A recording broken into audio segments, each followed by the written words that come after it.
Voltei, gente! Tem mais livros chegando na área. Hoje serão duas histórias com um tema semelhante. A primeira será Andrócles e o Leão, uma antiga lenda romana recontada pela incrível escritora Tatiana Belink, publicada pela editora Amaryllis e ilustrada pelo talentoso João Lin. Ele usa cores bem fortes, bem quentes, principalmente vermelho, laranja e amarelo, como vocês vão reparar. E também o preto, que além de criar contraste e sombra, nos faz pensar sobre a cor dos habitantes originários da África, terra dos leões e de muitos povos que foram escravizados pelos romanos. O segundo livro será Yacuba, publicado pela editora Galera Júnior, escrito e ilustrado pelo francês Thierry Dedier e traduzido pelo André Teles. As ilustrações são bem intensas, bem dramáticas, como vocês verão. Me parece que elas foram feitas com carvão ou outro tipo de pigmento preto. Ele também usa muito a arte gráfica tribal africana com seus desenhos geométricos. Vamos lá? Foi no tempo do antigo Império Romano, quando Roma dominava grande parte do mundo conhecido daquela época, hoje tão remota. A era do famoso circo romano, onde aconteciam grandes espetáculos, o pão e o circo, que os imperadores ofereciam ao povo para apaziguá-lo e também para evitar protestos e revoltas, às custas da vida de prisioneiros de guerra e de outros desafetos seus e dos seus cortesãos e bajuladores.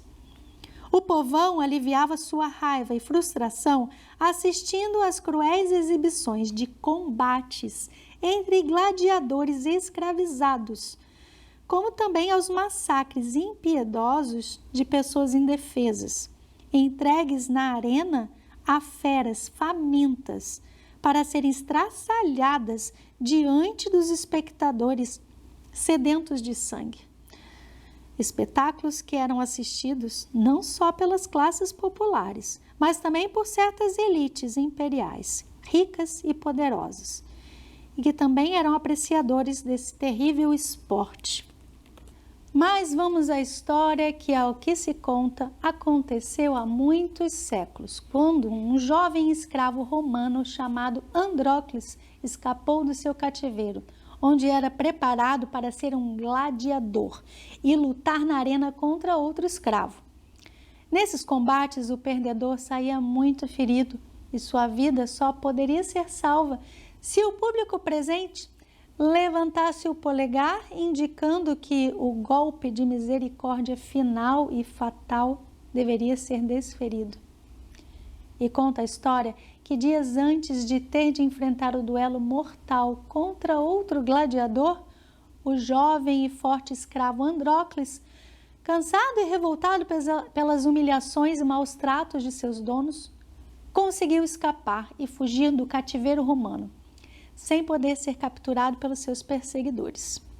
E vigoroso como ele era, correu tanto e se escondeu tão bem que não pôde ser alcançado. E só foi parar muito longe, no sul da África, onde se refugiou em uma caverna, distante e muito difícil de ser encontrada. Mas quando, cansado e ofegante, Andrócles se sentiu finalmente a salvo da perseguição, pensando que já podia tomar alento e descansar, eis que, de repente, entrou na caverna uma visita inesperada.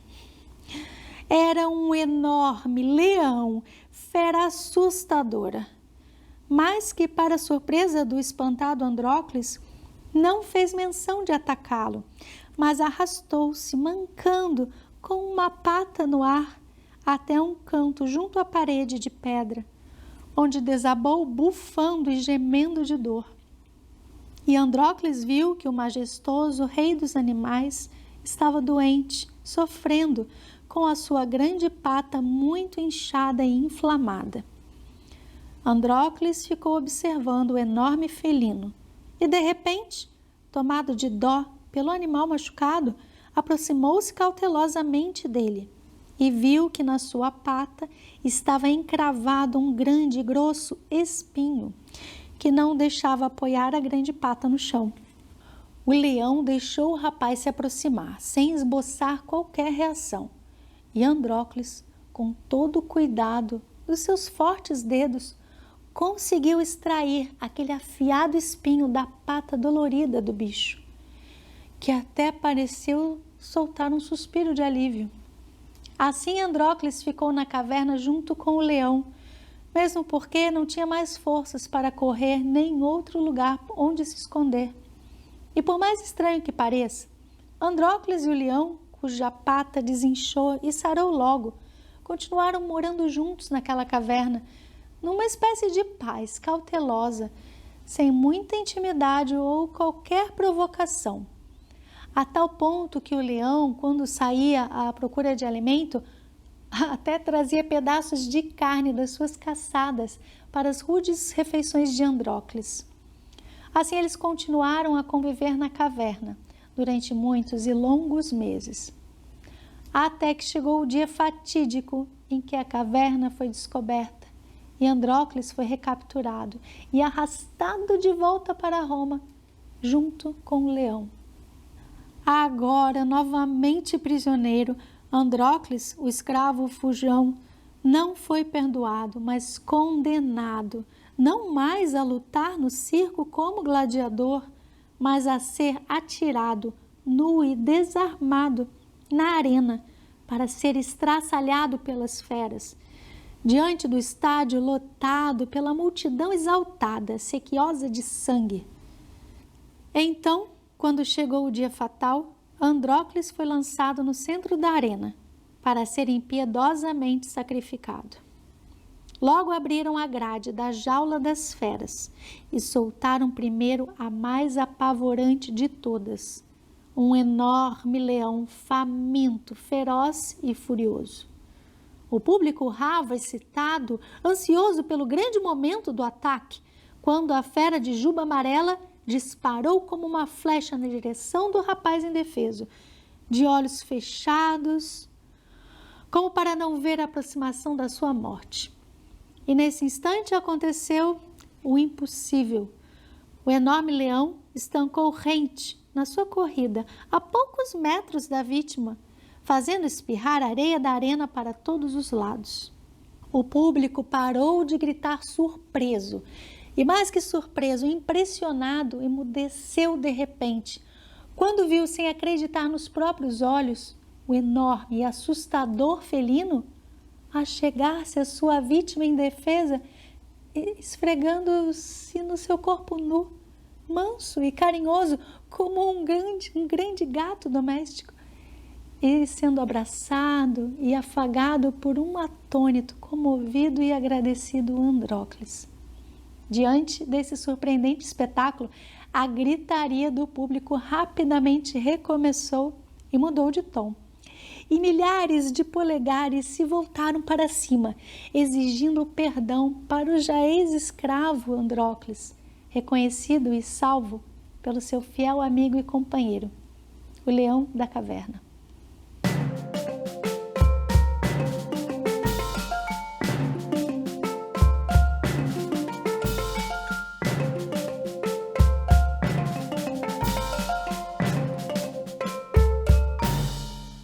Andrócles foi poupado e saiu da arena aclamado, perdoado e agora um homem livre. Já o que aconteceu com o leão, mais humano do que os sanguinários humanos da plateia do circo romano. Não sei dizer porque isso a história não conta.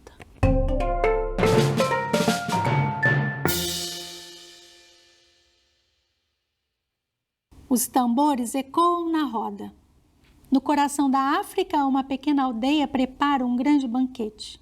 É dia de festa. Todos se pintam e se enfeitam. É um dia sagrado.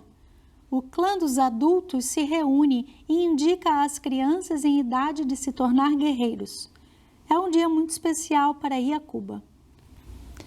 Ele precisava dar provas de coragem e sozinho enfrentar o leão. Sob um sol escaldante, caminhar, atravessar os vales, contornar as colinas, sentir-se pedra, obrigatoriamente, capim, naturalmente, vento, certamente, água, Muito pouco. Dia e noite, espiar, espreitar, esquecer o medo que embrulha o estômago e transfigura as sombras, transformando as plantas em garras e a ventania em rosnados. Esperar horas e então, subitamente, armar-se de coragem e lançar-se ao combate. Yacuba depara-se com o olhar do leão, um olhar tão profundo que é possível ler em suas retinas.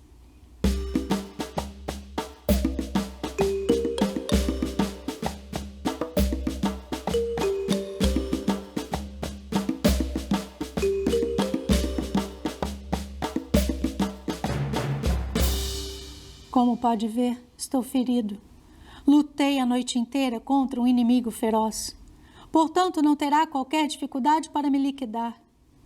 Ou você me mata sem glória e passa por homem aos olhos dos seus irmãos, ou me poupa a vida e a seus próprios olhos sai engrandecido, porém desprezado pelos seus pares.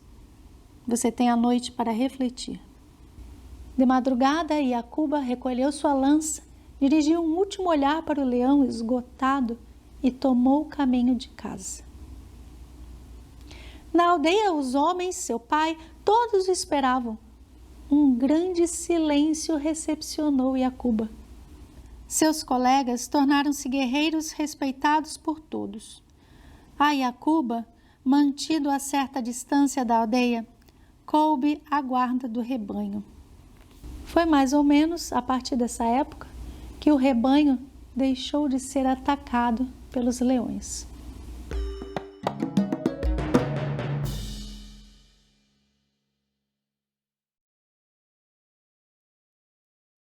Nossa, gente, que histórias intensas e dramáticas, não é? Elas mostram dilemas pessoais de dois personagens, o guerreiro Andrócles e o menino Yacuba, enfrentando uma fera perigosíssima, o leão. A gente pode interpretar de duas formas essas histórias. Uma delas é bem literal mesmo, como se essas histórias tivessem acontecido de verdade. Vocês conseguem imaginar dar de cara com um leão. Aqui no Brasil, o animal mais parecido é a onça, que vive principalmente nas selvas e no cerrado. Como vocês reagiriam se fossem o Andrócles ou o Yacuba diante do leão ferido? Alguém aí já cuidou de um animal machucado? Ou já enfrentou uma situação em que você teve que abrir mão de seu orgulho em nome da solidariedade com um adversário? Vocês achariam justo que o Yacuba levasse o leão e que fosse exaltado na aldeia, mesmo sabendo que a luta não foi justa? Essas são algumas perguntas que me passam pela cabeça para a gente debater esses livros. Uma outra leitura possível é que essas lendas sejam uma metáfora, uma imagem para situações internas da nossa alma. Em muitas ocasiões na nossa vida, nós temos que parar para enfrentar os nossos monstros e feras internos, aqueles que vivem nas nossas mentes e às vezes se manifestam em nossos comportamentos. Nos contos tradicionais, esses sentimentos negativos e humanos são representados por animais como leões ou lobos, ou seres fantásticos como ogros, bruxas. O herói sempre precisa derrotá-los, o que significa que as nossas virtudes precisam dominar os nossos defeitos. Porém, aqui nessas duas histórias, o herói fica amigo do vilão, pois percebe sua fragilidade momentânea. Ao curar e respeitar o leão ferido da nossa alma, podemos não receber glórias como aconteceu com Yacuba, mas certamente conseguiremos um estado de paz, de liberdade, como o que aconteceu com Andrócles. Eu espero que vocês conversem muito sobre essas histórias, que elas tenham lembrado você outras situações que vocês já viveram e que podem compartilhar agora com seus colegas e professores. Um abraço bem grande de leão em vocês e boas leituras!